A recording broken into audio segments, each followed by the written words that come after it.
नमस्कार सभी को। आज की इस वीडियो तासिका में हम जो राष्ट्रीय समाचार पत्र है नई दुनिया, इस नई दुनिया समाचार पत्र के एक संपादकीय को देखेंगे। 15 अगस्त 2016 के अंक में जो संपादकीय प्रकाशित हुआ था, जिसका शीर्षक था विश्व में हिंदी का निरंतर विस्तार, इस संपादकीय पर हम चर्चा करेंगे, इसका विश्लेषण करेंगे। इसे हम 2 चरणों में देखेंगे। सबसे पहले हम इस संपादकीय का वाचन करेंगे, पढ़ेंगे और उसके पश्चात इसकी बारीकियों पर इसका विश्लेषण करेंगे, चर्चा करेंगे। तो चलिए सबसे पहले देखते हैं नई दुनिया का 15 अगस्त 2016 का संपादकीय विश्व में हिंदी का निरंतर विस्तार। एक नवीनतम सर्वेक्षण के अनुसार दुनिया में सर्वाधिक बोली जाने वाली भाषाओं में हिंदी अब क्रमांक 1 पर आ गई है। अभी तक चीन की मंदारिन को भाषा क्रमांक 1 पर थी, अंग्रेजी क्रमांक 3 पर पहुंच गई है। शक्तिशाली देशों में अंग्रेजी भाषा को विश्व की श्रेष्ठतम भाषा सिद्ध करने का प्रयास किया। अमेरिका, ब्रिटेन, ऑस्ट्रेलिया और न्यूजीलैंड के बारे में आश्चर्यजनक तथ्य यह है कि इन देशों में सभी लोग अंग्रेजी भाषा का प्रयोग नहीं करते। स्वयं अंग्रेजी का केंद्र कहलाने वाले ब्रिटेन में कई ऐसे क्षेत्र हैं जहां आप यदि अंग्रेजी बोलने का प्रयास करते हैं तो लोग या तो उसे समझेंगे ही नहीं अथवा संवाद करते समय आपको प्रत्युत्तर भी ठीक से प्राप्त नहीं होगा। ब्रिटेन में बेल, स्कॉटिश, आयरिश भाषाओं ने सदियों के संघर्ष के बाद अपने अपने क्षेत्र में अंग्रेजी को अपदस्थ कर दिया है। इसी प्रकार अमेरिका में बसे लाखों लातीनी लोग हिस्पानी भाषा बोलते हैं। उनमें से कई तो अंग्रेजी बिल्कुल नहीं समझते। भारत में 70 करोड़ से भी अधिक लोग बोलने और लिखने में हिंदी का प्रयोग करते हैं। पूरा पाकिस्तान हिंदी बोलता है। नेपाल, बांग्लादेश, भूटान, तिब्बत, अफगानिस्तान और मध्य एशियाई देशों में भी लाखों लोग हिंदी बोलते, समझते और लिखते हुए मिल जाएंगे। केवल इतना ही नहीं, मॉरिशस, फिजी, गुयाना, सूरीनाम, त्रिनिडाद जैसे देश तो हिंदी भाषियों के द्वारा ही बसाए हुए हैं। विश्व भर में विस्तारित 3 करोड़ से भी अधिक भारतीय परिवारों अपनों के बीच हिंदी समझते, बोलते एवं पूरे सम्मान के साथ लेखन कार्य करते हैं। वैश्विक मूल्यांकन से यह तथ्य सामने आता है कि हिंदी विश्व के लगभग 75 देशों में स्थान बना चुकी है और विश्व के 100 से भी अधिक विश्वविद्यालयों के साथ में वहाँ के संस्थानों में हिंदी का अध्ययन अध्यापन होता है। विश्व में जहाँ भी भारतीय मूल के निवासी विद्यमान हैं, हिंदी वहाँ किसी न किसी रूप में अर्थात राजभाषा, सहभाषा, संस्कार की भाषा अथवा शास्त्रीय भाषा की हैसियत से विद्यमान है। यदि संपूर्ण भारत की जनसंख्या की हिंदी जानने वालों में उनकी गणना करें, वह विश्व में भारतीय मूल के व्यक्तियों व हिंदी भाषा का ज्ञान रखने वाले अन्य राष्ट्रभाषियों की गणना भी साथ करें तो निश्चित ही हिंदी भाषा का ज्ञान रखने वालों का विश्व में क्रमांक 1 होगा। निसंदेह वैश्विक स्तर पर हिंदी की स्वीकार्यता को निरंतर विस्तार मिल रहा है। हमें स्मरण रखना चाहिए कि भाषा राष्ट्रीय अस्मिता का माध्यम बनकर जीवित रहती है। यह परंपरा, संस्कृति, मान्यता एवं विश्वासों को समझने का माध्यम है।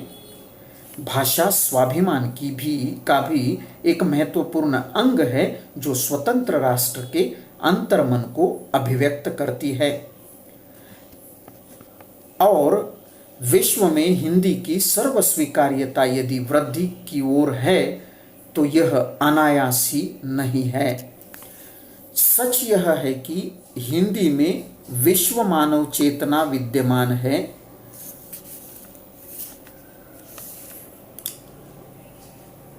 यह संगठन और स्नेह की भाषा है। इसमें अनेकता में एकता परिलक्षित होती है। यह संतों महात्माओं के वरदान की भाषा है। इसमें संस्कृत का अनुपम भंडार है। यह ज्ञान विज्ञान के बोध के साथ साथ सफल अभिव्यक्ति की भाषा भी है। इसीलिए यहाँ यह कहना भी अति प्रासंगिक होगा कि हिंदी भारत की आत्मा है। अति प्रासंगिक नहीं होगा कि हिंदी भारत की आत्मा है।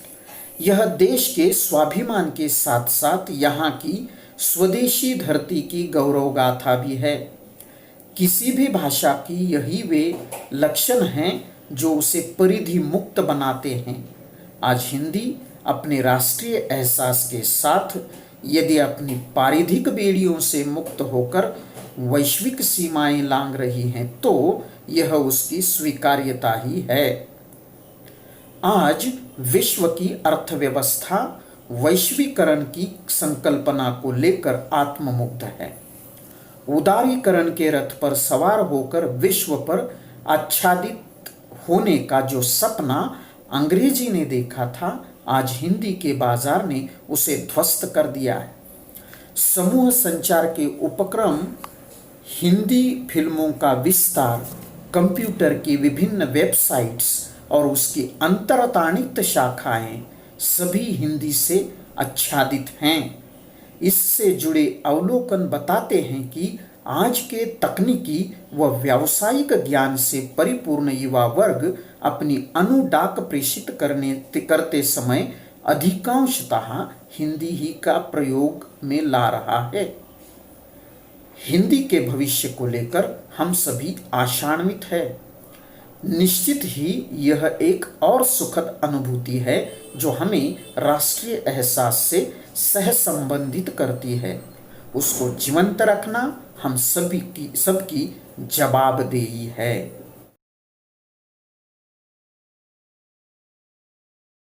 तो यह था संपादकीय जो नई दुनिया में प्रकाशित हुआ था, विश्व में हिंदी का निरंतर विस्तार। चलिए हम अगले चरण की ओर बढ़ते हैं और इस संपादकीय में विषय का जो विश्लेषण हुआ है उस विश्लेषण की विशेषताओं को देखते हैं। सबसे पहली बात, इस संपादकीय का संदर्भ क्या है। आज ही के दिन यह संपादकीय जो है कैसे प्रकाशित हुआ है, इसका शीर्षक क्या है, इसकी समसामयिकता क्या है, इन बातों पर हम चर्चा करेंगे। तो संपादकीय का संदर्भ क्या कहेंगे, तो यह जो संपादकीय है यह दैनिक नई दुनिया का संपादकीय है। यह दैनिक नई दुनिया के 15 अगस्त 2016 के अंक में संपादकीय पृष्ठ पर बाएं हिस्से में प्रकाशित हुआ है। और यह जो संपादकीय है यह 2 स्तंभों में प्रकाशित हुआ है। यह खास बात जो है इस संपादकीय के संदर्भ में हम कह सकते हैं। संपादकीय का शीर्षक क्या है, तो संपादकीय का जो शीर्षक है वह है विश्व में हिंदी का निरंतर विस्तार। यह संपादकीय का शीर्षक है। शीर्षक हिंदी साहित्य एवं भाषा के विद्यार्थियों को तथा हिंदी जानने समझने वाले पाठकों को आकर्षित करता है। संपादकीय की समसामयिकता महत्वपूर्ण मुद्दा है कि आज ही के दिन यह संपादकीय क्यों प्रकाशित हुआ, इसका विवेचन हम यहाँ देखेंगे। विश्व में हिंदी का निरंतर विस्तार, यह संपादकीय नई दुनिया के दिनांक 15 अगस्त 2016 के अंक में प्रकाशित हुआ। जैसा कि सभी लोग जानते हैं 15 अगस्त भारतीय स्वतंत्रता दिवस है। यह एक राष्ट्रीय उत्सव के रूप में समूचे भारत में जो है मनाया जाता है। इस दिन देशभक्ति तथा राष्ट्रीय प्रतीकों का हम बड़े गर्व के साथ सम्मान करते हैं। राष्ट्रगीत, राष्ट्रध्वज, तथा देश की आज़ादी के लिए जिन महान वीरों ने बलिदान दिया, ऐसे वीरों को याद करने का यह दिन है। इस दिन के औचित्य को ध्यान में रखते हुए संपादक ने राष्ट्रभाषा हिंदी पर, जो हमारी अस्मिता की पहचान है, तो इस राष्ट्रभाषा हिंदी पर यह संपादकीय लिखा है। राष्ट्रध्वज, राष्ट्रगीत, राष्ट्रीय वीरों का सम्मान और फिर राष्ट्रभाषा का सम्मान करते हुए यह संपादकीय लिखा गया है। इसके लिए उन्होंने हिंदी की महानता तथा हिंदी के वैश्विक रूप का वर्णन इस संपादकीय में किया हुआ हमें दिखाई देता है। तो इस संपादकीय की विशेषताओं को हम निम्न रूपों में जो है देख सकते हैं कि यह जो संपादकीय है, यह संपादकीय 2 स्तंभों में और 3 परिच्छेदों में विभाजित है। दूसरी इसकी विशेषता यह है कि संपादक ने अपने संपादकीय में एक नवीनतम सर्वेक्षण के आधार पर हिंदी किस तरह से विश्व में सर्वाधिक बोली जाने वाली क्रमांक 1 की भाषा बन रही है, इसका विवेचन किया है। लेखक ने लिखा है कि इससे पहले चीन की जो मंदारिन नाम की भाषा थी, वह क्रमांक 1 की भाषा थी, और अब हिंदी के 1 बन जाने से अंग्रेजी अब क्रमांक 3 की भाषा बन गई है। इसका भी विवेचन करते हुए लेखक ने लिखा है कि किस तरह से जो है आज तक शक्तिशाली देशों द्वारा अंग्रेजी को क्रमांक 1 की भाषा और श्रेष्ठतम भाषा सिद्ध करने का प्रयास किया है। इसका भी जिक्र, इसका भी उल्लेख इस संपादकीय में हमें देखने के लिए मिलता है। तीसरी विशेषता इसकी यह हम कह सकते हैं कि लेखक ने इस सच्चाई को भी उद्घाटित किया है कि अमेरिका, ब्रिटेन, ऑस्ट्रेलिया, न्यूजीलैंड जैसे प्रगत देश हैं, इन देशों में भी अंग्रेजी भाषा का प्रयोग नहीं किया जाता। ये सच्चाई है। यहाँ तक कि ब्रिटेन, जो अंग्रेजी भाषा का केंद्र माना जाता है, वहाँ पर भी लोग अंग्रेजी भाषा का प्रयोग नहीं करते हैं। वहाँ पर अगर कोई अंग्रेजी भाषा का प्रयोग करें तो उन्हें ठीक से उन लोगों द्वारा प्रत्युत्तर भी प्राप्त नहीं होता है। इस बात का, इस सच्चाई का लेखक ने इस परिच्छेद में जो है उद्घाटन किया है। इस सच्चाई को यहाँ पर रेखांकित किया है। चौथी विशेषता इस संपादकीय की यह है कि संपादकीय के दूसरे परिच्छेद में किस तरह से अंग्रेजी भाषा को कई सारे यूरोपीय देशों ने अपदस्थ किया है, निरस्त किया है या अपने व्यवहार से उसे हटाया है, इसका विवेचन जो है इसमें किया गया है। और साथ ही साथ इस संपादकीय में लेखक ने हिंदी की व्यापकता का भी वर्णन इस परिच्छेद में हमें देखने के लिए मिलता है। लेखक ने लिखा है कि ब्रिटेन की बेल, स्कॉटिश, आयरिश भाषाओं ने सदियों से जो है अपने अस्तित्व के लिए संघर्ष किया और इस संघर्ष के बाद अपना स्थान प्राप्त किया है। अंग्रेजी को इन लोगों ने अपदस्थ किया। अमेरिका में भी लाखों लैटिन लोग ऐसे हैं जो हिस्पानी भाषा बोलते हैं। अंग्रेजी भाषा वे लोग बिल्कुल नहीं समझते। यह सच्चाई है। इस बात को भी लेखक ने यहाँ पर स्पष्ट किया है। छठवीं विशेषता इस संदर्भ में यह है कि भारत में हिंदी के व्यापक रूप को अंकित करते हुए लेखक ने लिखा है कि भारत की 70 करोड़ आबादी, 70 करोड़ लोग हिंदी बोलते हैं, लिखते हैं। संपूर्ण पाकिस्तान जो हमारा पड़ोसी मुल्क है, वहाँ भी हिंदी भाषा का प्रयोग किया जाता है। नेपाल हो, भूटान हो, तिब्बत हो, अफगानिस्तान हो और मध्य एशियाई कई सारे देश हैं जहाँ पर हिंदी बोलने वाले लाखों लोग हैं जो हिंदी समझते हैं, बोलते हैं। तो ये हिंदी की व्यापकता है। अगली विशेषता यह कह सकते हैं कि संपादक ने यह भी लिखा है कि केवल भारत या पड़ोसी देशों में ही नहीं बल्कि मॉरिशियस है, फिजी है, गुयाना है, सूरीनाम है, त्रिनिदाद है, ऐसे देश है जो हिंदी भाषियों के द्वारा ही बसाए गए ये देश हैं, ये भी एक सच्चाई है। विश्व के हिंदी के वैश्विक रूप का विवेचन करते हुए लेखक ने लिखा है कि विश्व भर में लगभग 3 करोड़ परिवार ऐसे हैं, 3 करोड़ परिवार, लोग नहीं, 3 करोड़ परिवार ऐसे हैं जो हिंदी समझते हैं, बोलते हैं और पूरे सम्मान के साथ हिंदी में साहित्य सृजन करते हैं, साहित्य लेखन करते हैं, लेखन का कार्य करते हैं। ये भी हिंदी की एक सच्चाई है। अगर हम अध्यापन और अध्ययन की दृष्टि से देखें तो अध्ययन और अध्यापन की दृष्टि से हिंदी के बढ़ते महत्व को रेखांकित करते हुए संपादकीय लेखक ने लिखा है कि विश्व के लगभग 75 देशों में 75 देशों में जो है हिंदी अपना स्थान प्राप्त कर चुकी है और विश्व के 100 से भी अधिक विश्वविद्यालयों में और वहाँ के संस्थानों में जो है हिंदी का अध्ययन अध्यापन होता है। यह भी एक वास्तविकता है, सच्चाई है। अगली विशेषता इसके संदर्भ में यह कह सकते हैं कि लेखक ने इस बात को भी अभिव्यक्त किया है कि विश्व में जहाँ कहीं भी भारतीय मूल के निवासी होते हैं वे किसी न किसी रूप में हिंदी भाषा का प्रयोग करते हैं। फिर वो राजभाषा का हो, राजभाषा के रूप में हिंदी है, या सहभाषा के रूप में हिंदी है, या संस्कार की भाषा के रूप में भी हिंदी का प्रयोग किया जाता है। यहाँ तक कि शास्त्रीय भाषा के रूप में भी हिंदी भाषा का प्रयोग उस देश में जहाँ पर वह परिवार रहता है वहाँ पर होता है। यह भी एक सच्चाई है। जनसंख्या की अगर दृष्टि से हम देखें तो इसमें जो है भारत आज लगभग विश्व का सबसे बड़ा जनसंख्या वाला देश बन रहा है, ये आप लोग जानते हैं। और इस दृष्टि से हम अगर हिंदी को देखें तो जनसंख्या की दृष्टि से वे हिंदी भाषा की महत्ता को जो है अभिव्यक्त करते हुए लेखक ने लिखा है कि विश्व में सबसे अधिक संख्या हिंदी भाषा का ज्ञान रखने वालों की है। वो बोलते नहीं है लेकिन उन्हें हिंदी का ज्ञान है।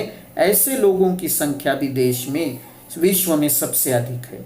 इसलिए यह विश्व के क्रमांक 1 की भाषा है और यही कारण है कि हिंदी को निरंतर रूप से स्वीकार किया जा रहा है, उसका विस्तार हो रहा है। 12वीं विशेषता यह है कि एक राष्ट्र की दृष्टि से अगर हम भाषा के महत्व को देखें तो लेखक ने लिखा है कि भाषा राष्ट्रीय अस्मिता की पहचान होती है।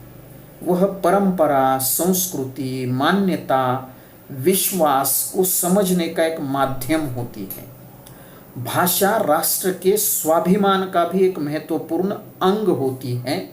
इसलिए भाषा किसी भी राष्ट्र के अगर अंतर्मन को समझना है, अंतर्मन को अभिव्यक्त करना है तो उस को भाषा की आवश्यकता होती है। और यह सारे गुण आज और सामर्थ्य जो है हमें हिंदी में दिखाई देता है और यही कारण है कि हिंदी की सर्वस्वीकार्यता जो है बढ़ती जा रही है। हिंदी की बढ़ती सर्वस्वीकार्यता इसी बात को जो है स्पष्ट करती है। अगली विशेषता यह है कि संपादकीय के तीसरे और अंतिम परिच्छेद में लेखक ने हिंदी का गुणगान किया है। उसे जो है हिंदी में सबसे पहले उन्होंने हिंदी का गुणगान करते हुए लिखा है कि हिंदी में विश्व मानव की चेतना रहती है, विद्यमान है। विश्व का मानव जो कहना चाहता है उस कहने में यह भाषा सक्षम है, इस तरह की बात उन्होंने कही है। दूसरी बात कि यह संगठन और स्नेह की भाषा है। अगर लोगों का संगठन बनाना है, लोगों में अगर प्यार वृद्धिंगत करना है तो ये भाषा उपयुक्त है, इस तरह की बात उन्होंने कही है। हिंदी भाषा में अनेकता में एकता परिलक्षित होती है। अब भारत जैसे बहुभाषिक, बहुसांस्कृतिक, जहाँ विभिन्न सभ्यताओं वाले लोग रहते हैं, ऐसी स्थिति में इस अनेकता में उसे एकता के सूत्र में बांधने का प्रयास हिंदी भाषा ने किया है। अगर हम इतिहास को देखें तो ये संत और महात्माओं की भूमि है, और संत और महात्माओं ने भी वरदान के लिए जो है इसी भाषा का प्रयोग किया था। संस्कृति आज अगर हम देखें तो सांस्कृतिक भंडार जो है आज हिंदी में ही उपलब्ध है। यह ज्ञान और विज्ञान के बोध की भी भाषा है। ज्ञान और विज्ञान भी हम इस भाषा के माध्यम से सफलता से प्राप्त कर सकते हैं, इस तरह की बात भी लेखक ने लिखी है। और इन सारी विशेषताओं के कारण, इन सारी गुणों के कारण ही जो है हिंदी को लेखक ने भारत की आत्मा कहा है। अगली विशेषता हिंदी के संदर्भ में उन्होंने यह कही है कि लेखक हिंदी को केवल स्वाभिमान की भाषा नहीं कहते, स्वाभिमान को व्यक्त करने वाली भाषा नहीं कहते हैं, बल्कि स्वदेशी धरती की गौरव गाथा भी कहते हैं। अगर हमें अपनी धरती की गौरव गाथा सुननी है, समझनी है, तो हिंदी जो है आवश्यक है। इस तरह की बात उन्होंने कही है। लेखक ने लिखा है, अगली विशेषता में लेखक ने लिखा है कि किसी भी भाषा के लिए सबसे कठिन बात कौन सी होती है, तो उसे अपना दायरे से मुक्त होना, अपनी परिधि से मुक्त होना सबसे कठिन बात कही जाती है। और हिंदी में वे सभी लक्षण हैं जो उसे अपनी पारिधिक बेड़ियों से, मतलब दायरे से, अपने उन बंधनों से जो है मुक्त करके एक वैश्विक भाषा बना सकते हैं, बना रहे हैं। हिंदी भाषा की सर्वस्वीकार्यता इसी को दर्शा रही है। पारिधि से मतलब भारत है तो भारत में ही हिंदी है, कोई अन्य देश का व्यक्ति हिंदी नहीं सीखेगा या उसे ज़रूरत नहीं है। लेकिन आज जो है हिंदी की यह ताकत है कि अमेरिका का व्यक्ति, जापान का व्यक्ति या अन्य किसी भी देश का व्यक्ति जो है हिंदी सीखना चाहता है, हिंदी को अपनाना चाहता है, ये भाषा का अपनी परिधि से मुक्त होना होता है। तो यह भी हिंदी की एक विशेषता है। संपादकीय लेखक ने वैश्वीकरण के परिप्रेक्ष्य में हिंदी के निरंतर बढ़ते विस्तार को स्पष्ट करते हुए लिखा है कि जो भाषा बाजार की भाषा बन जाती है उसका विकास तेज गति से होता है। जिसमें बाजार की भाषा बनने की ताकत है वह भाषा जो है निरंतर विकसित होती है। आज विश्व की अर्थव्यवस्था वैश्वीकरण, उदारीकरण, बाजारीकरण पर सवार है, और ऐसी स्थिति में अंग्रेजी भाषा को पीछे छोड़कर जो है उसे ध्वस्त करके हिंदी भाषा बाजार पर पूरी तरह से हावी हो चुकी है। उसने बाजार पर अपना वर्चस्व स्थापित किया है। अगर किसी कंपनी को अपना माल बेचना है तो विज्ञापन के लिए हिंदी भाषा का प्रयोग आज किया जा रहा है। आज किसी देश को अगर, भारत सबसे बड़ी जो है मंडी या बाजार माना जाता है, ऐसी स्थिति में बाजार को अगर हिंदी या भारतीय बाजार को अगर हासिल करना है तो हिंदी भाषा उस मल्टीनेशनल कंपनी को आनी बहुत आवश्यक है। इस बात को लेखक ने यहाँ पर प्रस्तुत किया है। आज नवीनतम तकनीकी उपकरणों और माध्यमों के कारण भी हिंदी भाषा का निरंतर विस्तार हो रहा है। आप देखिए, ट्विटर हो, व्हाट्सएप हो, फेसबुक हो, इंस्टाग्राम हो, ये सारे जो आज माध्यम है, इन्हें समूह संचार के उपक्रम या सोशल मीडिया कहा जाता है। तो इसके कारण हो हिंदी फिल्मों का विस्तार देखिए कितना हो रहा है।